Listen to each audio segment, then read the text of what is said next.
Aku ada 3 teka-teki guys. Ini confirm. Korang takkan dapat jawab punya. Korang tengok. First kali, apa benda yang masuk dalam mesin basuh sebagai pasangan, tapi bila keluar pada mesin basuh, dia jadi single? 5 saat dari sekarang. Trylah jawab. Tahu, korang takkan boleh jawab punya. Ramai orang yang tak boleh jawab benda ni. Confirm. Kalau dapat jawab pun, soalan lepas ni confirm tak dapat jawab. Dapat jawapan ke belum?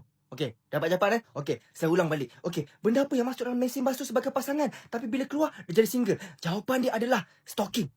Okey, yang kedua pula. Okey, benda apa yang orang tak pernah tanya soalan pun, tapi sentiasa orang akan jawab juga? 5 saat dari sekarang.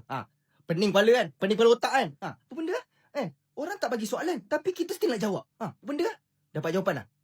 Nak tahu tak? Okey, saya ulang balik. Okey, apa benda yang orang tak tanya soalan pun, tak ada soalan apa-apa pun, tapi orang still nak jawab? Jawapan dia adalah telefon. Okey, yang ketiga pula.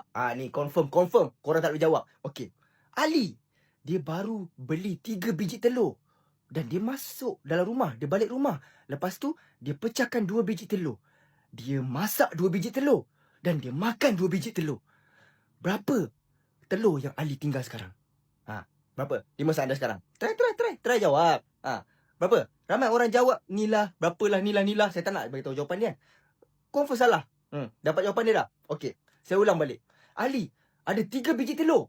Dan dia pecahkan dan masak dan makan 2 biji telur. Tinggal berapa biji telur? Jawapan dia adalah 3 biji telur. Kenapa? Kenapa 3 biji telur? Kenapa bukan 1? Sebab Ali lelaki.